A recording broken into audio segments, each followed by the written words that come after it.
Have you ever had one of those moments where something changes in your body and before you can even process it properly, your mind is already racing toward the worst possible explanation? Maybe your heart starts pounding out of nowhere. Your chest feels tight. Your breathing changes just enough to scare you.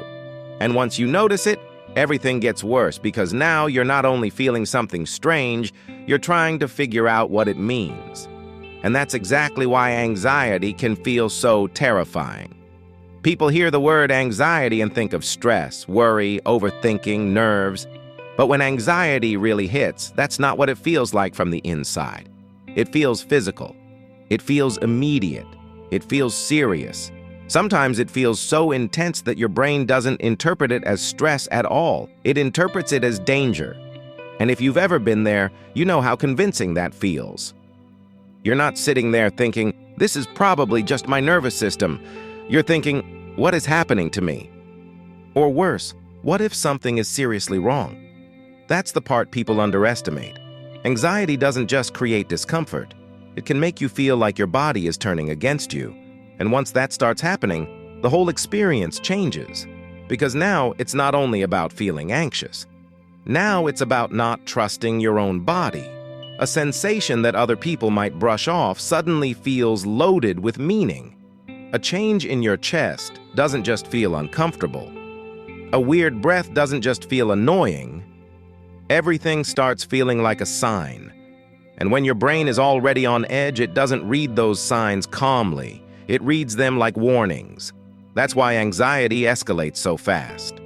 First there's the sensation, then there's the interpretation, then the fear kicks in. And once fear kicks in, your body responds to that too. So now the symptoms get stronger, which makes the danger feel more real, which creates even more fear. Within seconds, you're stuck in a loop where what you feel seems to prove that something terrible is happening. Can you see how brutal that is? It's not that people are being dramatic. It's that the experience itself is persuasive.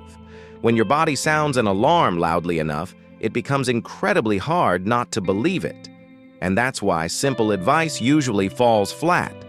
When someone says, just calm down, it doesn't land because the person in that moment does not feel like they're dealing with a thought. They feel like they're dealing with a threat. Their whole system is acting as if something is wrong right now, so of course reassurance feels weak compared to what their body is telling them. And over time, this can start changing the way you live. Not all at once. Usually it happens quietly.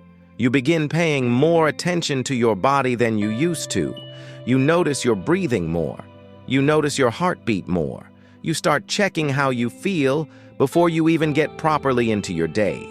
Not because you want to, but because some part of your brain has learned that monitoring feels safer than not monitoring. The problem is that the more you watch your body, the more you notice. And the more you notice, the easier it becomes to believe something is off. That's what makes anxiety so exhausting, even on days where nothing dramatic happens. From the outside, you may look fine. Maybe you're working, shopping, answering messages, doing normal things. But in the background, part of your attention stays fixed on your body, almost waiting for the next strange sensation to show up.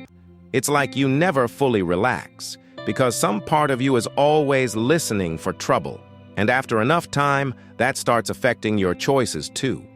Maybe exercise feels different now, because anything that raises your heart rate reminds you of panic.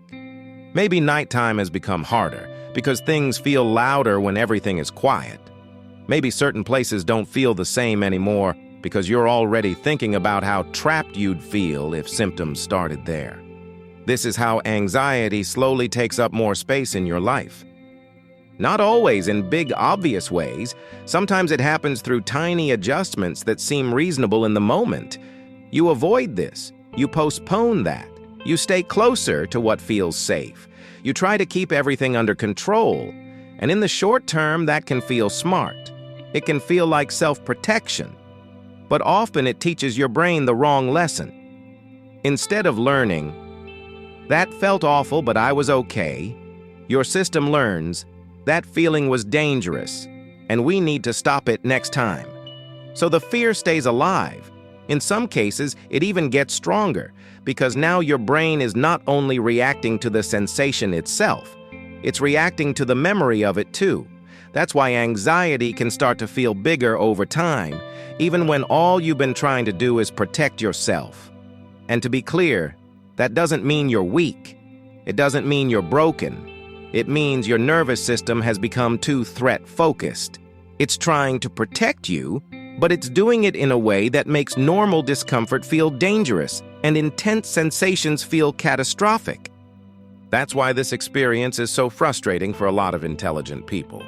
Logically, they may understand that anxiety can cause physical symptoms. But when those symptoms hit, logic gets drowned out by the force of the experience.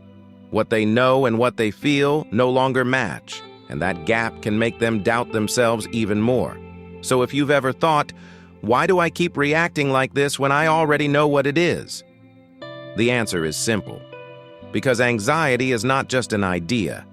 It's a full-body alarm state, and when that alarm goes off, your system prioritizes survival, not perspective. That's why understanding the pattern matters so much. Not because understanding fixes everything instantly, and not because information alone cures anxiety, but because confusion gives anxiety extra power. When something feels mysterious, it feels bigger. When it feels bigger, it feels more dangerous. And when it feels more dangerous, your whole system reacts harder. So one of the biggest turning points is when you begin to see the loop clearly. Something changes in your body. Your mind notices it. Your mind interprets it as danger. Fear rises. Your body reacts even more. And suddenly the whole thing feels like proof that something is deeply wrong. Once you can see that pattern for what it is, something important begins to shift. You start realizing that a sensation and the meaning you attach to that sensation are not always the same thing. You start noticing that your body can be loud without being accurate. You begin to understand that feeling afraid and actually being unsafe are not always the same thing. And that is where change begins, not because the sensations instantly become pleasant, not because fear disappears overnight, but because the experience stops feeling like unquestionable proof that you're dying.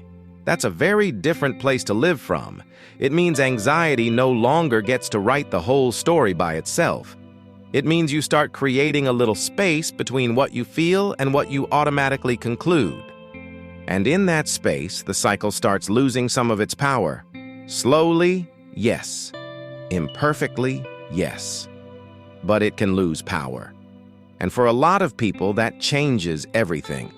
Because the moment anxiety stops feeling like final proof of catastrophe, it starts loosening its grip. You begin to observe it more clearly. You begin to separate your body's alarm from the terrifying story your mind wants to tell about it. That doesn't make it easy, but it does make it less hopeless. And if this helped you understand why anxiety can feel so physical and so overwhelming, like the video and subscribe, because I've got more videos coming on anxiety, stress, panic, and nervous system regulation. If you've been living in this loop, you're not the only one, and you're not broken. Thanks for watching, and I'll see you in the next video.